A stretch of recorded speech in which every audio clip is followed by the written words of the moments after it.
Good day, here are the top stories of the Manila Times on Thursday, January 6, 2022. Brought to you by Wilcon Depot, the country's leading home improvement and construction supplies retailer. Shop conveniently 24/7 with the Wilcon online store. Just go to shop.wilcon.com.ph. COVID-19 cases are surging, but there is no reason for the public to panic. Presidential advisor Jose Maria Joey Concepcion III said, stressing that the country is better prepared to address the new wave because many Filipinos have been vaccinated.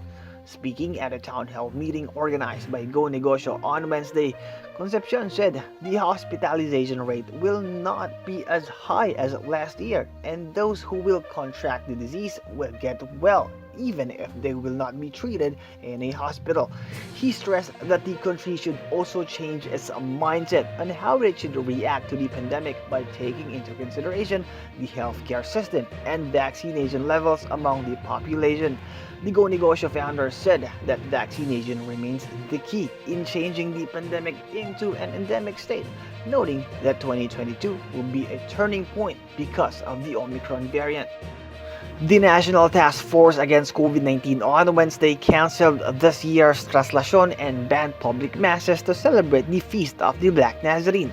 For decades, the highlight of the religious event is the hours-long procession from Rizal Park to KUWTT Church. Before the pandemic, hundreds of thousands of unshod devotees followed the image of the Black Nazarene until it reached its home. Cabinet Secretary and Acting Palace spokesman Carlo Alexi Nograles said the minor Basilica of the Black Nazarene or KUWTT Church will be closed from January 7 to January 9.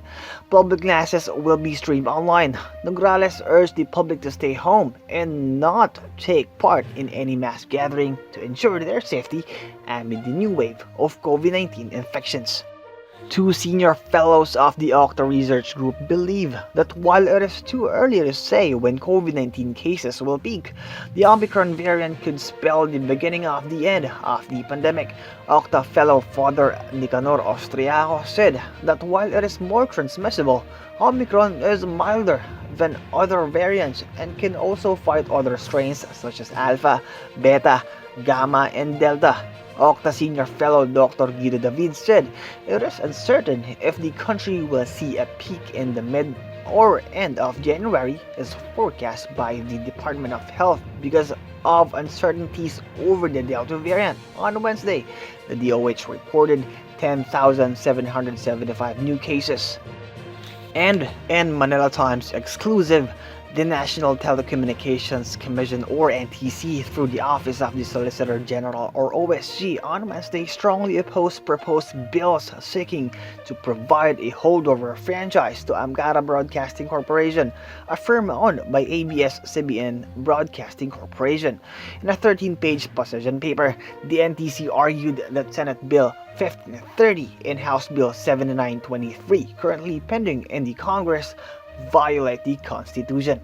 It said that the two measures aim to amend Section 18, Book 7, Chapter 3 of Executive Order 292, otherwise known as the Administrative Code of 1987.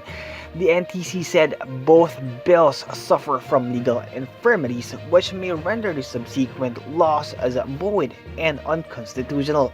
The NTC said these issues should be raised before Congress lest these bills become laws, which could lead to grave consequences later on. Topping business, Philippine headline inflation decelerated to an 11-month low of 3.6% in December, the Philippine Statistics Authority reported on Wednesday.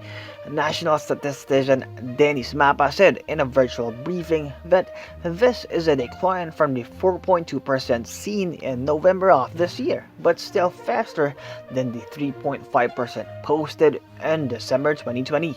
The latest inflation figure, which was the lowest since December 2020, raised the full year 2021 figure to 4.5%, which is higher than the government's target of 2 to 4%.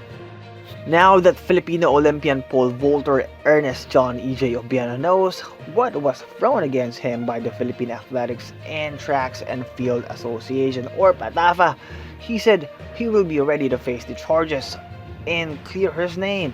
The PATAFA made public on Tuesday morning the recommendations of the Administrative Committee tasked to investigate the alleged non-payment of Obiano's Ukrainian coach and the alleged falsification of liquidation reports. Among the recommendations were the removal of the Olympian pole vaulter from the national training pool and the filing of criminal complaint for estafa or swindling against Obiano insofar as the funds of PATAFA and the amount of Euro 6,000 or around 360,000 pesos are concerned, representing the coaching fees of Vitaly Pedrov for the months of May 2018 to August 2018. In Brisbane, Novak Djokovic will get a chance to defend his Australian Open title after receiving a medical exemption to travel to Melbourne, ending months of uncertainty about his participation because of the strict COVID-19 vaccination requirements in place for the tournament. Djokovic, who is seeking a record 21st Grand Slam singles title, has continually refused to reveal if he is vaccinated against the coronavirus. The Victoria state government has mandated that all players, staff, and fans attending the Australian Open must be fully vaccinated unless there is a genuine reason why an exemption should be granted. In its editorial, the Times comments on the Magna Carta for MSMEs and how it was yielded minimal results to ease the plight of these businessmen. Antonio Contreras, Yen Macabenta, and Ed Selagman are the featured columnists on page 1. Contreras calls a petition by PDP Laban to reset the deadline for the printing of ballots and to reopen the filing of COCs for both national and local positions as either ridiculous or crazy. Macabenta criticizes the Supreme Court for its indiscriminate and unwise decision to suspend lawyer Larry Gadon from his practice. Lagman in part 1 of his two-part column talks about the feeble defense of presidential candidate Ferdinand Bongbong Marcos Jr. For more news and information, read the Manila Times, subscribe to its digital edition, or log on to www.manilatimes.net. Follow us on Facebook, Instagram, and Twitter, and keep up with the Times. This is Christian Crow Maghanoy reporting.